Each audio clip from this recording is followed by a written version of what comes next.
It's not 5 o'clock, and they don't care. Welcome to Wine to 5. Entertainment, education, and everyday drinking for everyday people.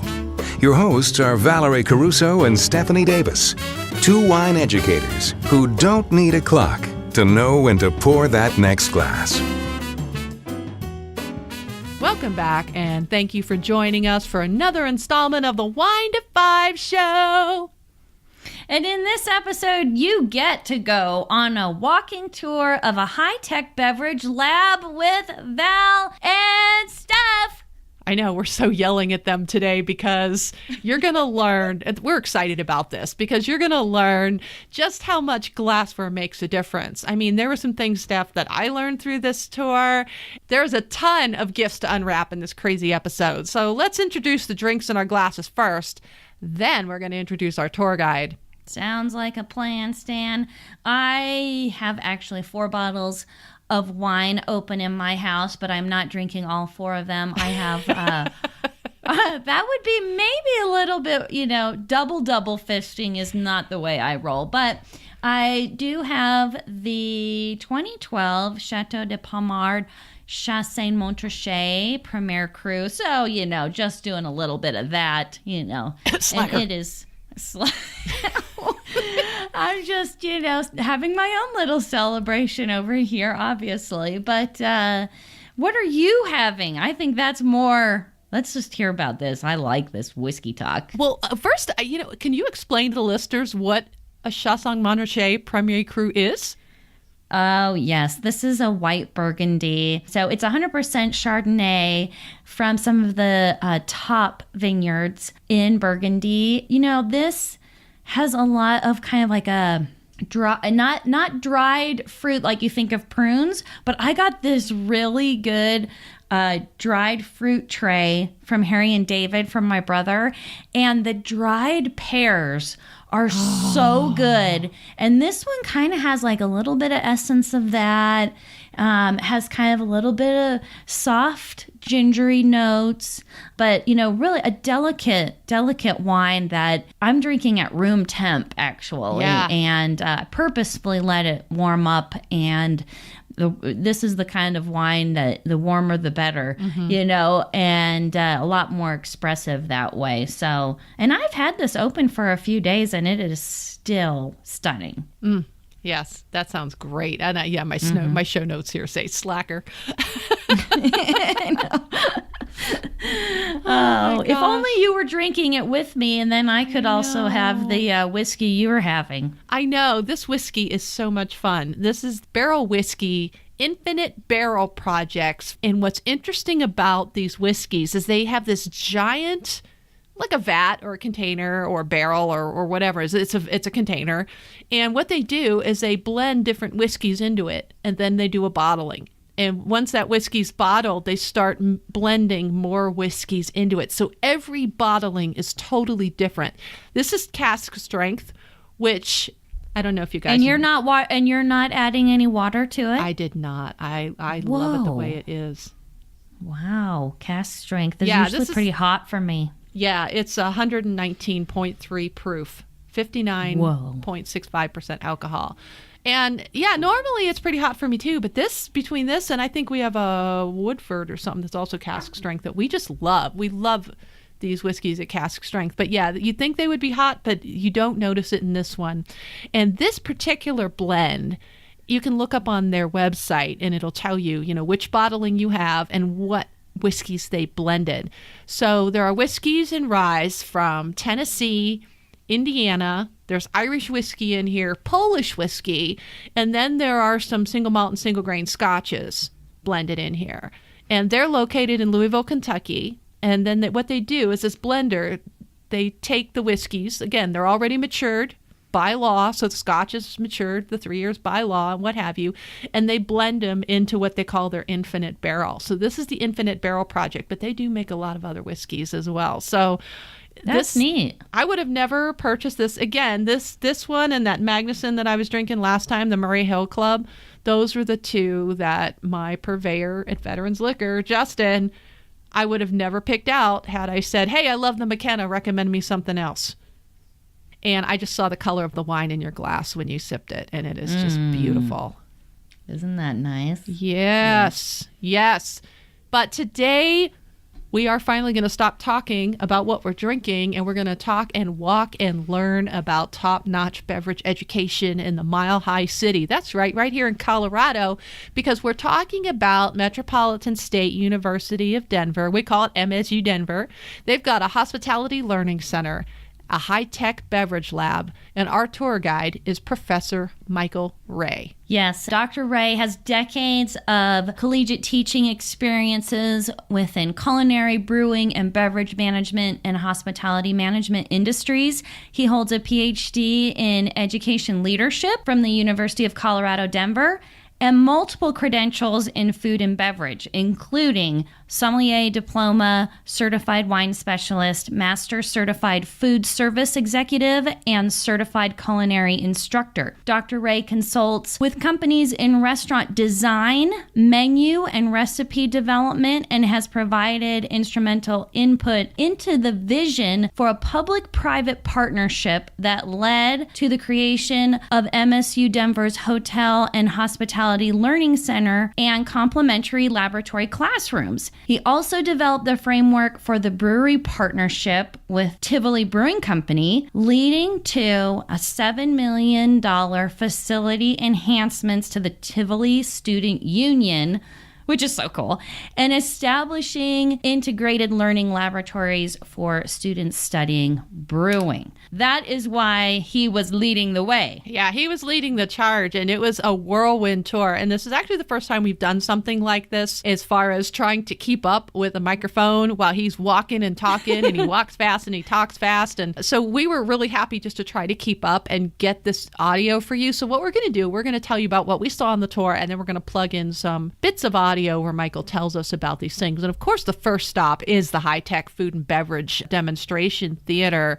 And what was really cool is we got to see stuff where they had the labs, the cooking facilities where they had the cameras on the ceiling. Yeah, cameras on the ceiling. I think it seats up to 80 people. And he tells us, kind of gives us a little overview about what it's like to be in that theater. Yeah, so take a listen. So our friends at Wolf and Sub-Zero helped us set this up. We have 10 of those dual zone under-counter Sub-Zeros to keep wines at temp. And then there's projection in this room and capability of seating and tasting up to 80 people. So a lot of distributors use this for product launches. Red's Apple Ale was launched here. We had the Excelsior Group do their national training event here where they brought in all of their distributors and sales staff for training. They stay in the hotel and learn about new products right here in this room. And what we experience next is the Natural Light Sensory Analysis Lab for wine, beer, and spirits classes. And this is sort of where we just go kind of a little crazy because never seen anything like this before. Here is where we learn about the quality of the air and the lighting, and then he gets into ambient surfaces and the light tables and the ergonomics and functionality. And we're going to let you listen to him describe it because the interactive features were at the forefront of the design. And so you can see, I think, Steph, you've been there before, but that was my first time seeing all this, right? Yeah, it was my third time, and I'm going to tell you, no matter how many times you go in there, it's still impressive. And to hear Michael, as you will hear, talk about all of the specifics, it is incredibly impressive. So what happened was we knew we wanted a space to study wine, and a lot of schools were doing large space with large classes, 48 or 60 people. That's for over there, but I didn't want to have a wine class. It's not interactive with a lot of teacher to student feedback time because you learn mainly in the glass. What are your perceptions of this glass of wine? So we made this based on a wine bottle. 1 ounce pours, one for 24 students and one for the instructor for feedback. So other than that, if we didn't do 24, we'd do 48. And when we looked at the other labs, commonly was to control lighting.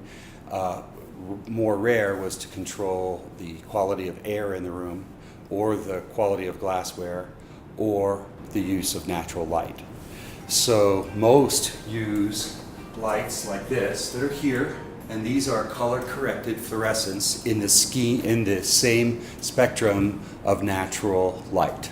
So they also reflect off of the ceiling so that they come down on these ambient surfaces. So then all the surfaces are white, but then purposely the wines are placed above the instructional place so the students can still write and work and their glasses are out of their way. If you go to wine tasting events all the time on a banquet table and you're moving your glassware around. Yeah. And it's frustrating. That makes me crazy. And I wanted space behind you that I could go in any row and pour. And not knock over. And not, yeah, I totally knock over things. And I wanted space for students to put their book bags away, so that's in between each one of those columns so that they can put their materials away so nobody trips. It's ADA accessible. There's AV in here, audiovisual equipment to be able to Skype direct to winemakers, like we just did with your friend Suzanne Hoffman with Italy and Piemonte winemakers. And then to go further on the level of light, we wanted to use natural light. So we purposely placed it at this spot of the building, which is the quietest, and faces south and west, because not too many people like 8 a.m. wine classes, so we don't face southeast, south and west. So these first shades are lateral light.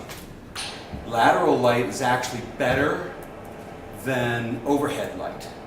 It's crazy. So the lateral light, if there's a sun shadow at that particular time, I can lower it so the student on the end does not get that. But right now, we don't have that problem because of the time of day, so I can get full lateral light. And then we needed natural light at all time that is then glazed. So watch the difference in the room when I do this, because now it's like the room just got blue, right? Yeah. Which is the true color spectrum of light. So this is why we call this the Natural Light Sensory Analysis Lab. And then the tables light up. We reviewed varying levels of LED lights. So if you turn on the switch at the edge of the podium underneath the sink, that becomes a actual enhancement to light. So you can actually project through the glass to see much more into the core of the wine, the gradients of color, the water on the rim, any visible sediment. So you don't want it too strong that you're actually over amplifying the wine. So we work with varying levels to get that in a perfect level. We initially started out a lot too bright and we realized, well, that was wrong real quick. Steph, I have to tell you that was impressive because I used to take my International Som Guild classes up there every Sunday for 3 months. I'd drive up to Denver, spend 8 hours in the chair, but it was not in that lab. It was still being built. We were in this like stank basement classroom, the fluorescent lights. It was freezing cold. And then at the end of the class, we had to take the glass and then wheel everything in the dump buckets down because there was no sink in the classroom and load them up into the dishwashers and everything. Totally different experience. I have to say, this was, it blew my mind. I know, it was really kind of amazing. I mean, the detail of the light, lateral light versus overhead light, natural light, all of the stuff that can be dialed in to that room with the shades going up and down, and the instructors can control everything. And so in this next piece, we're going to let you hear how they control the air when they talk about positive air exchanges and the use of smoke and things like that. We also control air. So this air shares no HVAC with any other room in the building. It takes its own air from outside, puts it through a filter, and then recirculates it 6 times per hour. That's called a positive air exchange, so that when you're showing multiple wines, spirits, beers, or coffee, it has less making the entire room smell like wine. So if you've ever gone to an event that has wine tasting in it all day long, the room begins to fill up with aromas, complicating the process. So we need to clear that out frequently. The standard would be 4 exchanges per hour every 15 minutes, and we do 10. To do that, you fill the room halfway with smoke with the fans off, and then you turn it on and you wait for the smoke to clear and you time it. Okay. We didn't ask how they filled the room with smoke, but we did note that while Val's mind was being blown and her brain was short-circuiting, the smoke alarms did not go off. So everybody should be really glad about that. I know. I was just like, whoa. I guess I didn't think about that. How do you fill the room with smoke and then 10 air cycles to get it out? I mean, that was just we didn't something. think to ask. Yeah, it's like, what are you just like burning paper? What are you doing? But then we looked at other aspects of the lab, including glassware. We talked about how to clean the glassware, some of the behind the scenes technology for their over, 2,000 pieces of stemware stuff. I mean, Yeah. It was kind of crazy, like the room of stemware. And then there was stemware in other rooms too, but there was like this giant, and I think Michael was looking for one piece of some glassware that we were asking about, and it was so hard to find because we were kind of on this whirlwind, but there was so much stemware. And he explains why, that, it's important to have all these different pieces. Other really important things to us is we are highly engaged with Riedel. Maximilian came here several times to help us consult specifically on the work of the glassware and how you treat it. Many restaurants use low temp dishwashers that have bleach or they have rinse agents, and then that rinse agent is rinsed off when you put your wine in the glass. We don't like that. Yeah. We also don't like spots on our glass. So to do that, we actually put our water prior to our dishwasher, what no one does, we put it through a water softener prior to washing. We use no bleach, a purposeful high temperature dishwasher at 180, so that melts any lipstick or chapstick that might be on glasses. And that is a level of sanitizing so we don't have to use bleach. And then we have a cycle with lower suds. So I will show you a glass here that comes right out of the dishwasher at that quality. And then we use variety-specific glassware. So we have over 2,000 stems of Riedel and Spiegelau. So we have the Riesling, the Viognier Chablis glass, Pinot Noir glass, Oak Chardonnay glass, the Hermitage Syrah glass, which is also good for Zinfandel and fruit-forward reds, and then the Bordeaux glass for those lines of reds. In the world of beer, the other company that happens to be a partner of Riedel's is Spiegelau, and they've used this room for their testing and design of their American series, which is the American IPA, the American Stout, and the American Wheat glass were either finalized here, tested, or introduced in this room, looking very organoleptically at varying shapes to see how a beer style is reflected in a specific glass shape. There's no computer you could put a beer style or components in that would spit out and say, shape it this way. It comes from practice and trying with a group of experts in a sensory lab like this that know that style and know how it should taste. And it's pretty dramatic, the effect on the finished product. We also carry for spirits the tequila glass, cognac, single malt scotch, and we just find that they're probably even more effective at changing the taste experience. The biggest effect is in the spirits glasses, because many times your spirits are very, very hot, or all you get is alcohol. But the tequila glass, for example, it smells like wine. And we were kind of debating on whether to leave this next piece in, because we're talking about the dishwashers, and you're probably thinking, what? I know. Is this the dishwasher episode? Yeah, so just go ahead and check this out, and we'll hit you on the other side. And that has no spots on it right out. And so what I ask students to do is go into their own home dishwasher, smell their own home dishwasher. What does it smell like? Decaying food. Smell their dishwasher at work. It'll smell like decaying food. And then smell a glass the next time you go into a restaurant and see what you smell. I'm getting notes of nothing. Notes of nothing. And that's the whole point. Zip, zero, and nada. And then here's the dishwasher. You see my big sign on it? No food. So this is a dishwasher completely for beverage glasses, nothing else. And you could even see it on the inside. There's nothing here. And you see how it has no scale buildup? That's because of this. We put it through the water softener first. Wow. Yeah, I think everybody's smelling their dishwashers right about now, because this is when things like notes of nothing and no food Those are actually good things, Steph, right? Right. That's the positive thing, So notes of nothing. I liked that part. Actually, it was a highlight of the tour, I think, too. But Yeah, smelling a dishwasher. Yeah. yeah, smelling the dishwasher. Well, what else is a good thing was the IPA glass.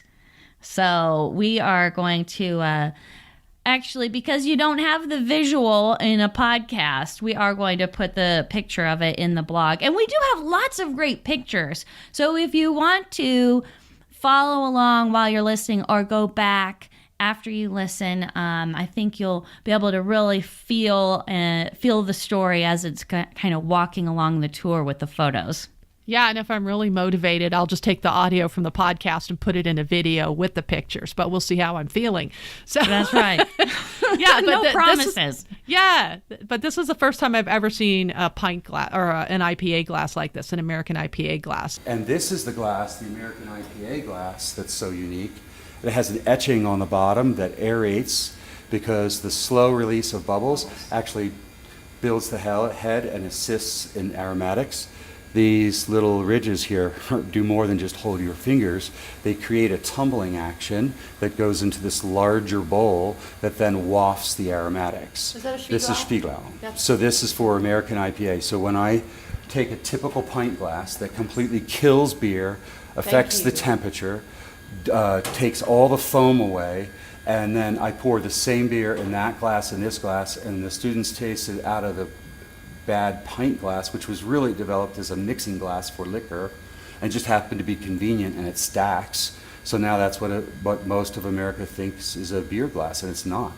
Beer should be just like wine, specific to it. So they taste that and they get this highly bitter, astringent IPA, and then when they put it in this glass, they get pine and grapefruit and I hate that I've never smells seen of that juicy glass, fruit. Michael. I've never seen a glass like that. Have you, Steph? Pint glasses kill beer, Steph? Actually, I didn't know that. So this was all, I was getting schooled on a lot of things. I mean, it just continues on with maybe I should be taking some classes there too. We got schooled on tequila glasses, and we've got, like I said, we've got hundreds of stems in this house, and apparently not the right ones. I know. Well, I think I even said at some point on the tour, it might not be in the audio, but I have a huge amount of glassware, I feel like anyway. Yeah. And yet I left going, there's a real reason to have some additional pieces of tequila glass and some special beer glasses and things like that, because I don't have that. And if it makes that much of a difference, which he explains, then a few extra glasses won't hurt me.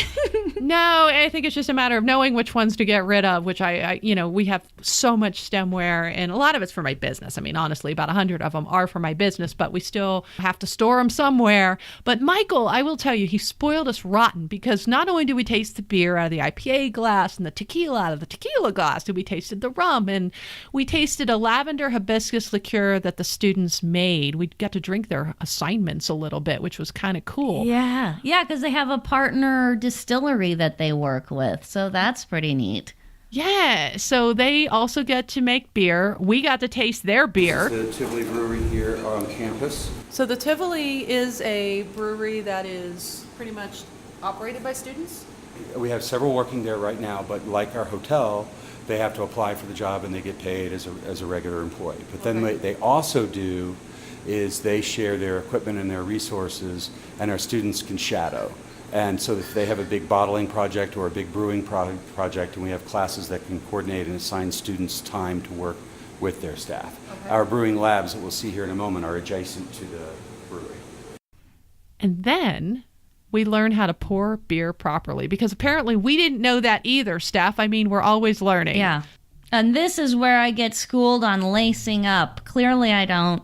I mean, Val, you know so much more about beer than I do. I was like, I am seriously behind on some of this beer stuff. I realized with my advent calendar, my beer advent calendar, there's a lot more to beer than one would think. So we get schooled on this in the next piece. And you pour beer, you want to get this sound, you go right in the glass. The development of head is key. I agree. You do not... The Tilted, tipping, no. Yes. I get a lot of slack for the development of head. But head retention and lacing up is part of assessing a beer's quality. Is that correct? Absolutely. I didn't know this. It not only allows the We like drinking. negative aromas to become volatile, it protects the subtles that we love so much beneath the head. So you just have to have more patience. You just pour it in and then wait. Add more. Add more. Yeah, it's like getting a Diet Coke at a champagne. fountain drink. It's like champagne. You don't tilt your champagne glass when you're pouring champagne. No, you just pour slower. Yes. That's the tradition Yes. for a reason. I was trained you pour like a third, then you go back and you. Almost everybody is trained that, but when you take your quartermaster sommelier exams, it's one low, steady pour without breaking stream. Okay. And 2/3 full if it's a flute. In this case with this beer, this glass is very, very thin but strong. So it's not going to pull as much temperature out of the beer. So it won't get cold as fast. Okay. And since we don't have all those problems with a non-beer clean glass, you'll notice that this lacing stays adhered to the glass. Uh-huh. So it's much better in terms of finish quality of the beer without interacting. Why would you want rinse agents in your beer? Right. Just wouldn't. Right, and this is what they talk about lacing up Mm-hmm. when they talk And you don't about get that unless you got a beer clean glass. And this is what the lacing up is? Yeah, that when you get that, that little lace that goes all the way up the glass. That just it's easy to remember. Yeah. You know, And it looks that like lace. Yeah. lace is quality. I heard John say that on We Like Drinking, the lacing up and head retention, because he's a brewer and very particular in the way he talks about beer. And those are things I've actually learned from listening to them. And I'm sure by now everyone's wondering, where do you buy all of these specific glasses that we've talked about? So here in this next segment, Michael tells us where you can purchase them. Depending on where you live, you would either get it distributed through Libby, Boltler, or Southern Glazer Wine and Spirits directly to restaurants for trade people for Riedel glassware. But when it comes to the consumer, it's Bed Bath & Beyond, Steinmart, and other discount shops, home goods shops will have them. Those are the most affordable to me. That's why I save my Bed Bath & Beyond coupons. They never expire. Right? They never expire. And my other trick is I wait till after the holidays, like they have those big multiple packs with 2-3 glasses, but it's for Valentine's Day or something, and they got like hearts all over them. If you wait till after the season, they discount those, and you can still use your coupons. Right.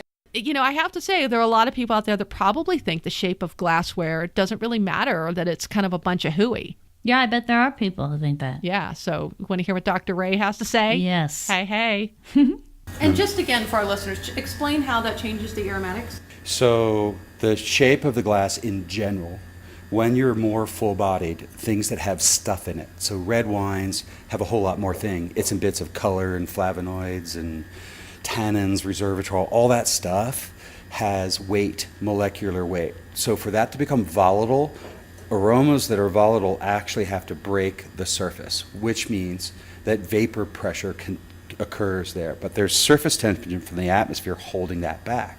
So what does that transfer into? Heat. Warmer wines, like red wines, will become more aromatic when they are served at a warmer temperature. And when we increase the size of the bowl, then that we have a larger surface area, so it assists in the evaporation or the volatility of those aromas. And then when you see the glass come back, that's to protect, like a Pinot Noir glass comes back, that's to protect the subtle nature. So the bulk of the Pinot needs to breathe, but then those subtle floral aromatics and those light cherried and strawberry berried fruits need to be protected by a tight glass at the front. That's why the domestic one flares out. So the New World Pinot flares out, but not the Old World So one. these are the less volatile esters that you're protecting, Yes. the ones that kind of hang out, not so much at the top of the glass. They're the ones that need to be coaxed. Yeah, the if you will. fruity esters, but all of the other like phenolic things, such as spice, that needs air. Right. And this IPA glass, it needs air. It's spicy. So what we have here is a burning wine question. I know you all are asking if glassware makes a difference. We just answered that for you. So next question. Let's go check out a brewery. We've got the world's All right. largest brewery. We think that there's no larger brewery than what you're about to see on a college campus in the world. So in the next episode of the Wine to Five Loco edition, you heard Dr. Wray talk about the Tivoli Brewing Facility. Well, that's where we're going to go in that episode. It is actually a brewery on campus. Yes. And so we thought that if that part of this episode was really intriguing, that you would like to go check out the next Loco edition and find out more. Yeah, that'll be airing probably last week in January. So we've got some time we got a lot of audio from that tour that we got to distill down. And things that we need to put together for that. So that will be the last week in January. You gotta admit, Steph, I feel like I missed the part where they actually have a Bachelor of Science in brewery operations and craft brewing and pub operations. These are actual bachelor's degrees you can get at MSU Denver. I know. It's really so neat that there's now an opportunity to get college degrees and really learn how to do this, and not that this is the only place, but we are so impressed with what they're doing there, and we're really good friends with Dr. Michael Wray that we want to make sure that everybody has a chance to go check out the msudenver.edu/hospitality website and kind of poke around. And you can also reach out to Dr. Wray and ask questions, but really something super cool going on in Denver. The reason I found them is because when they were doing the SOM diploma program, I noticed they took the GI Bill. And that was how, as a veteran, I do get emails from people who are veterans. If they Google veteran and wine, somehow I come up, and they will email me and say, hey, where can I go to learn about different things? So, it's kind of important to have these tools in our toolbox as educators and as advocates of wine and spirits education. So, you can go there and take these amazing wine classes, learn how to distill, learn how to brew, and, of course, beverage management. They've got a hotel, but we'll let you check that all out on the webpage because we're just so impressed with it. But you know what else we're impressed with, Steph? Pod quiz time! Pod quiz time! There is so much to learn, speaking of education. Last week, because remember, we were having a grape gab about Cabernet Franc. Mm-hmm. And so we were talking about the Cabernet de Saumur and the Cabernet d'Anjou. One of those is required by law to have at least 1% residual sugar. Which one is it? Steph, which one is it? Well, the Cabernet d'Anjou has to have a minimum of 1% residual sugar by law. So that makes it kind of off dry to sweet, as opposed to the Cabernet de Saumur has to have a max of 1%. So then it's dry. Isn't that crazy? Because, I was drinking, I think, a Chinon rosé, and the Chinon and Bourgogne rosé, as a side note, since we were talking about Cab Franc last week, both of those are based on 90% Cabernet Franc, and those are also dry styles. So, like we said, just when somebody told you, oh, all French rosé is dry, we're going to come along and ruin your day with that question, but what about next week's question, Steph? What's the next week pause quiz question? Pause quiz question. Okay. What is the meaning of cuvée? Can you think of at least 3 meanings? This is what's cool. This was a really good question. Val picked this one out. Also, did you know it could be used outside of the wine world? Mm-hmm. So that's the pod quiz for this week. That is our pod quiz for the week. Shout out, Steph. Time for the shout out. Shout out to our show sponsor, WTSO, Wines Till Sold Out. Wine shopping made easy with a couple of clicks. The best wine deals are coming straight to your door. And if that doesn't brighten your day, then what the heck does? So go to your listener page at weeklytasting.com/W25 to sign up and get started. And also follow the hashtag WTSO on Instagram, the hashtag, and you can also follow their Instagram feed. But the hashtag's cool because then you see who else is talking about WTSO. And so I found that out today. Good tip. Yeah, so very, very cool.